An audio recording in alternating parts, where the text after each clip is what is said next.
So wat is jou prentjie? Wat is jou beeld van Jesus? Ek dink baie keer is ons beeld, ons prentjies wat ons het, die woorde wat nou by jou opgekom het, wat jy dalk aan neergeskryf is baie keer gevorm in die manier hoe ons byvoorbeeld groot geword het. Is miskien uit 'n manier gevorm uit 'n gebeurtenis wat in jou lewe plaasgevind het, hoe jy hom leer ken het. Dit kan dalk wees as gevolg van hoe jou ouers vir jou gesê het om te dink oor Jesus, iets wat jy op 'n poskaart gesien het, ergens, maar daai beeld is op 'n sekere manier gevorm. En daar's niks meer verkeerd met enige van dit wat jy neergeskryf het. Ek dink net, daar's meer. Ek het groot geword met 'n beeld van Jesus is ons middelaar, en dis presies wat die skrif ons leer. Hy is ons middelaar, hy tree in tussen my en God, en die enigste ding is, ek moet hom aanneem, ek moet hom dien, want die Here weet, dan is ek vry van die hel. En ek was baie bang vir die hel, ek het groot geword met kind. Ek dink die Here het 'n briljante plan gehad om hom in ons kalender in te bou, want dis presies wat dit sê, voor Christus, nie voor Jesus nie, voor Christus. Wat beteken Christus? Die gesalfde een. Kom ek vertel vir julle die geskiedenis voor Christus, en nou die geskiedenis na Christus, daar het 'n nuwe era aangebreek. Elke dag as jy jou ID neerskryf of jy skryf jou geboortedatum, dan sê dit eintlik, ek is in 1974 gebore, 1974 jaar voor Christus. Of ek is in 1950 gebore, 1950 jaar voor Christus. Of ek is in 2005 gebore, 2005 jaar na Christus. Want met Christus, wat ek in jou wil kom voorstel, met Christus se koms, sy dood en sy opstanding, het die geskiedenis van die mens verander. En nou is die vraag, wie is hy? Want ek dink dis verskriklik belangrik dat ek en jy sal verstaan wie hy is, wat is sy plan, want dit gaan ons hele manier van denke, jou hele lewensfilosofie beïnvloed. Alles, hoekom jy goed doen, waarheen jy op pad is, alles. Dit het te doen met jou wêreldbeskouing. Dit het te doen met gooi jy 'n blik uit die venster uit of nie. As jy verstaan wie Jesus is. Dit het te doen met jou huwelik, met jou kinderopvoeding, met hoe jou kinders behandel, met jou werk, alles. Jy moet verstaan wie hy is. En ek dink alles wat ons op die papiertjie neergeskryf het, is waar, en ek dink hy is nog meer. So die vraag is, wie is hy? Nou in hierdie jaar het ons begin deur in die begin van die jaar te sê, kom ons vat sekere temas uit Hebreërs uit. Een van die temas was geloof. Ons het gesê, ons het geloof nodig in die onsigbare God in Christus. Ons het geloof in hom nodig. Hy help ons. En ons het gesê, in geloof het ons die storie gebruik van Petrus wat op die water geloop het en Jesus wat al wandelend daar verby was. Jy kan saam met hom wandel en hy roep jou om deel te wees van sy plan. Toe het ons in die vorige reeks gepraat oor, maar om my geloof te beoefen, is dit belangrik dat ek, gebed is 'n manier hoe ek my geloof kan beoefen, en wat ons gesê het, sienlik en onsienlik, ons weet nie mooi hoe dit werk nie, maar die troon van genade wat by die Vader, waarop die Vader sit, die troon van genade is nou reeds oop en ek kan dit nader. So alles gaan oor, as dit wandel saam met Jesus, hy wat jou roep, hy wat op die onsienlike, op die water kan loop, die onmoontlike kan doen, of het is, of hy wat op die troon sit, alles gaan oor die een op die troon. Jesus.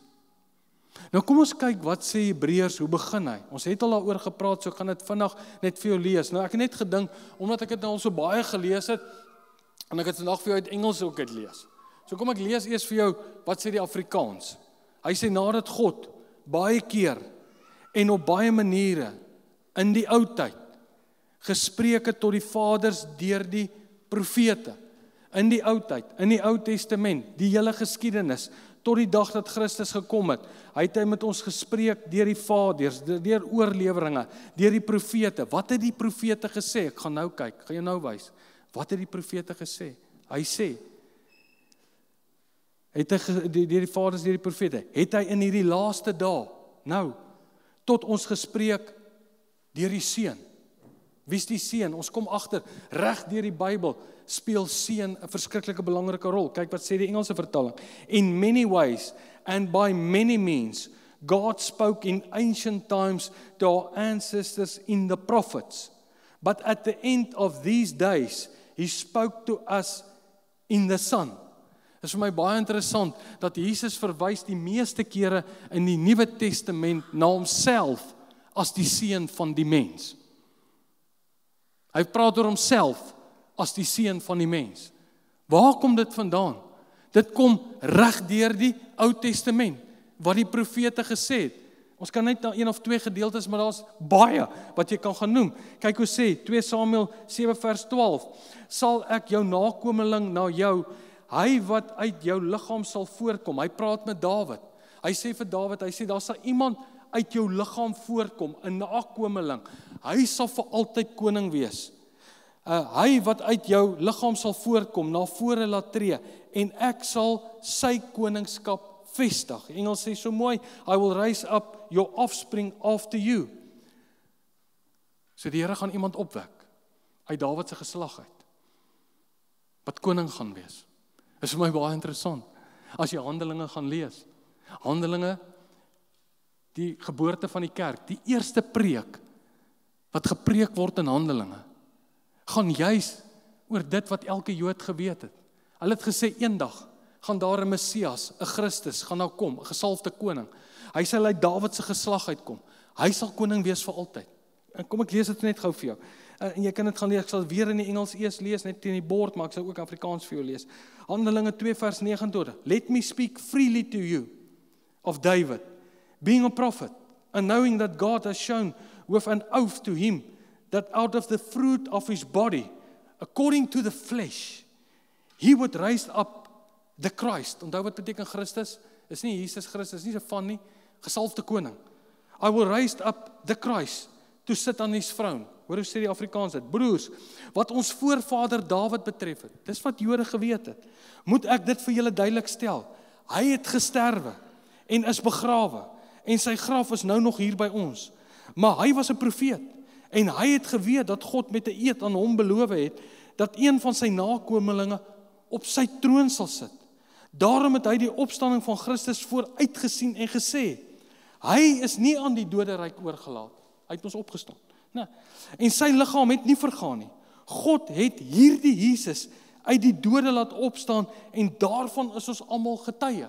En dan sê, kom hy in vers 36, hy sê, hierdie Christus, wat julle gekruisig het, hierdie Christus is die Here, die een wat die finale sê, en die Christus, die Messias, die gesalfde koning. So hier is die vraag, wie is Jesus? Samuel gaan aan. Hy sê, uit Dawid uit sal daar 'n koning kom. Nou hoor wat sê hy in vers 14. Hy sê, ek sal sy koninkryk, sy koninklike troon, vir altyd laat vasstaan. Ek sal vir hom 'n vader wees, en hy sal vir my 'n seun wees. Ons praat deur die seun. Wie's die seun? Hy's die Christus. Hy's die koning. Sy koninkryk sal vir altyd wees. Hy's die laaste koning.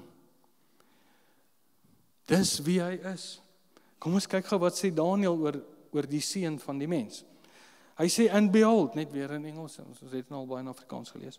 And behold, one like the Son of Man, coming with the clouds of heaven.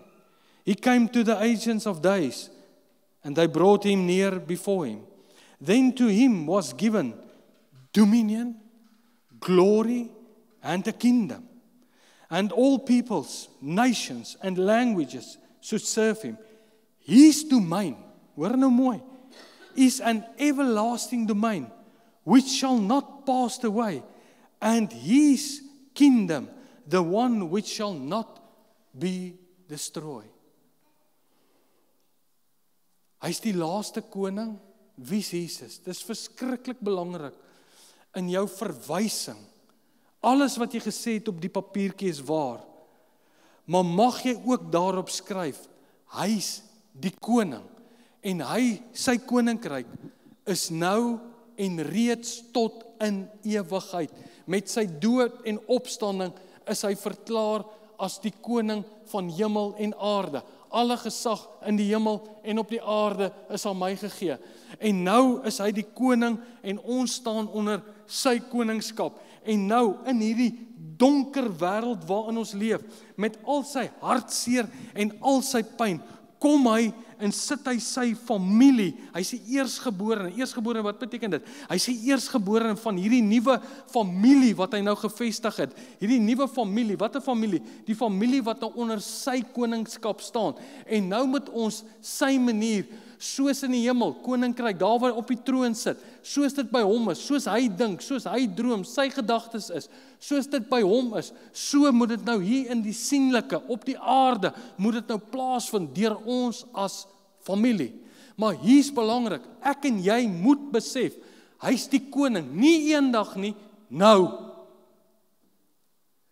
Want as hy koning is van jou lewe en hy's koning nou, het dit 'n invloed op jou hele verwysing, hoe jy na die aarde kyk, hy wat die koning wat sê, kyk ek gaan alles nuut maak, jy luister na die koning, want ek aanbid hom, ek is versot op hierdie koning, ek wil alles hoor wat hy sê, ek is sy kind, ek wil dit gaan uitleef. En ek dink, baie keer in ons verwysing, sien mense Jesus nie as koning nie. Wel, ek het laas Sondag aand na preke geluister op die televisie.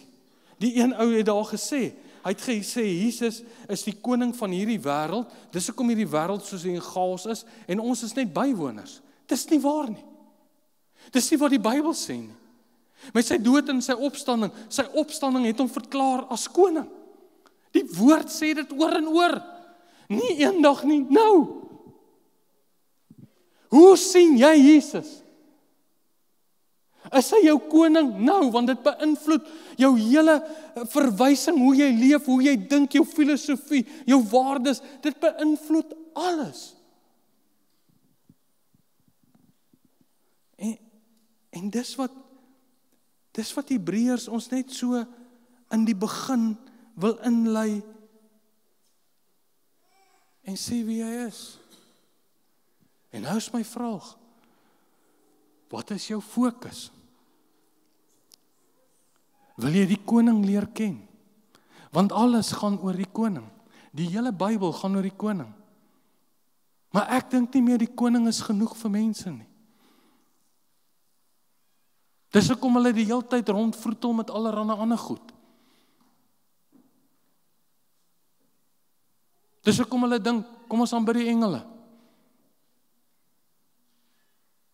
Plaas dat ons fokus op wie is Jesus? Wie is hy? Hy het aan die engele verskyn. Ek wil dieper gaan. Wat wil jy dieper gaan? Paulus sê ek het na julle toe gekom om niks anders om julle te leer as om Christus en hom as gekruisigde. Paulus kom en skryf, hy sê, kom ek leer jou iets van Jesus. Alles gaan oor hom. Waar is my foon? Ek sit nou en dink aan 'n stuk. Sandraatjie, gee gou hierso. Kom ons lees gou. Kyk wat sê Paulus. En ek bedoel, ek kan nogal na die ou luister. En hy het 'n paar goed om te sê. Kyk wat sê hy. Kyk, hy skryf dit. Hy sê, kyk Filippense. Hy sê verder, my broers, wees bly in die Here. Om dieselfde dinge aan julle te skrywe is nie vir my moeite nie. En vir julle gee dit sekerheid. Pas op vir dwaalleraars, pas op vir daardie mense wat kwaad stig, pas op vir betekenlose besnydenis. Betekenlose. Hebreërs skryf, hy sê alles wat in die Ou Testament gebeur, is maar net 'n skadubeeld van dit wat sou kom. Wat kom? Die koning kom. Die Christus, die Messias. Hy sê pas op vir die betekenlose besnydenis. Hy sê ons het die ware besnydenis. Ons wat God deur sy gees dien. Ons wat op Christus Jesus, die gesalfde koning Jesus, beroem en nie op die uiterlike vertrou nie. Hy sê tog sou ek ook op die uiterlike dinge kom vertrou. En nou noem hy goed in hulle konteks in daai tyd wat verskriklik belangrik is, wat die wet voorgestel het, wat die Ou Testament gesê het, wat hulle moet doen. Hy sê, kom ek vertel jou. Hy sê, tog sê ek ook op die uiterlike. Hy sê, as iemand meen, dat hy op die uiterlike dinge kan vertrou, hy sê, ek nog meer. Hy sê, ek is op die 8ste dag besny. Jy moes. Hy sê, Israeliet, uit die stam van Benjamin, 12 stamme, nie sommer enige een nie, Benjamin. 'n Egte Hebreër. In wetsopvatting 'n Fariseer. Hierdie ouens het 643 wette gehad wat hulle onderhou het.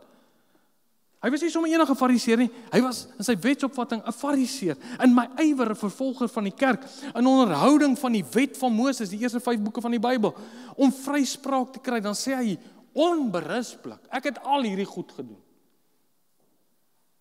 En dan skryf hy sê, maar wat eers vir my 'n bate was, die ou vertaling sê, hy sê, maar wat eers vir my bate, hy sê, beskou ek nou as waardeloos ter wille van Christus.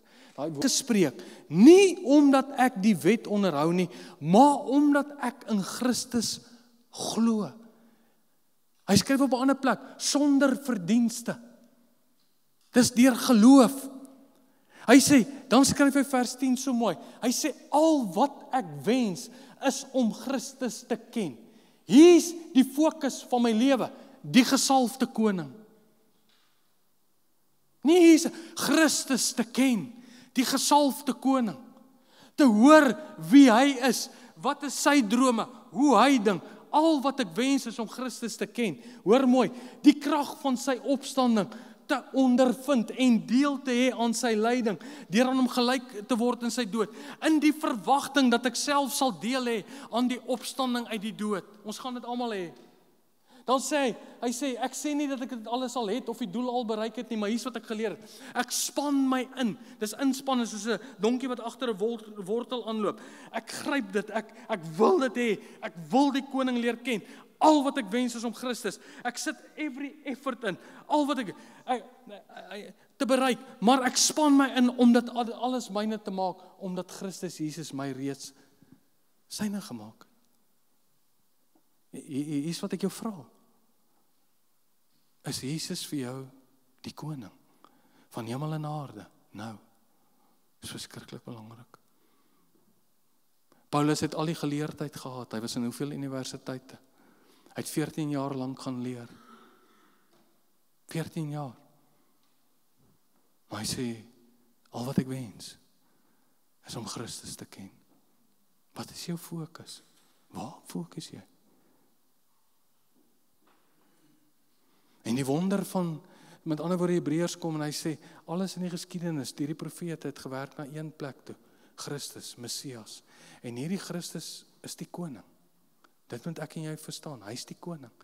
En nou gaan hy verder en dan sê hy vir ons die volgende.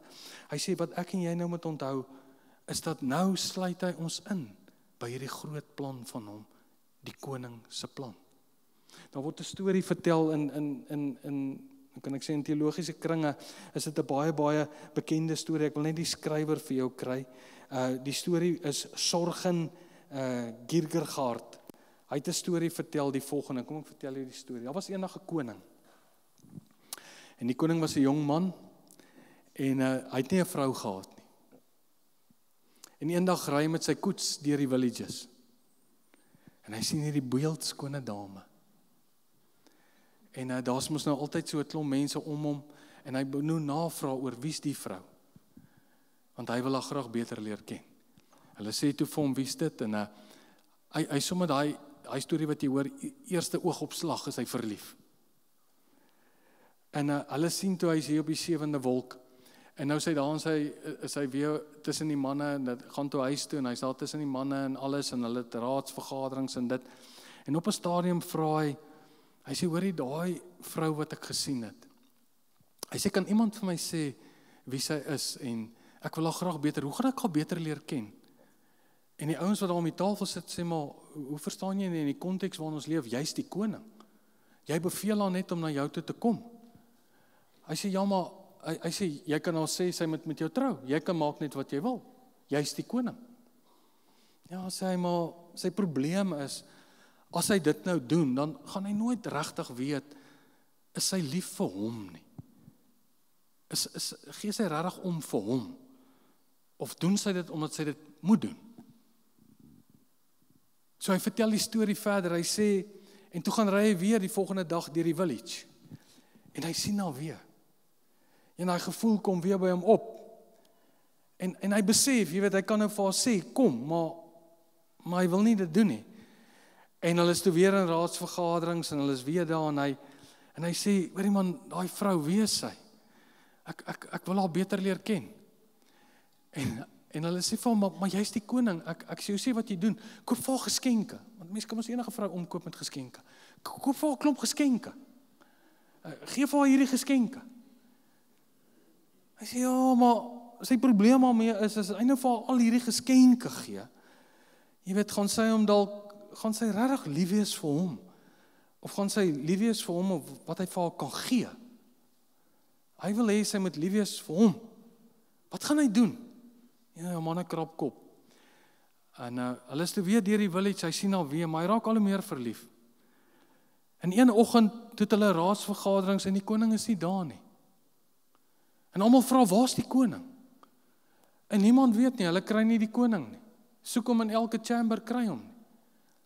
Op 'n stadium sê een van sy bediendes, sê hulle nee, hulle het hom vanoggend hier uitgesien, ry met 'n perd, maar hy het gewone klere aangetree soos die gewone mense in die villages. Dan sê nou, wat sou hy nou gaan doen? Na 'n paar dae se gesoekery, hoor hulle die gerugte, dat die koning bly in die village, waar die girl bly. Hy het vir hom 'n woonstel daar gehuur, hy het daar ingetrek, en nou begin hy die girl te leer ken. En na 'n paar weke, toe hulle daar aankom, toe sit hy, kry hulle hom by 'n klein restaurantjie, sit hy en die meisie en drink tee. En skielik het die meisie hom leer ken. En sy het verlief en versot op hom geraak. En dis die storie van die Bybel.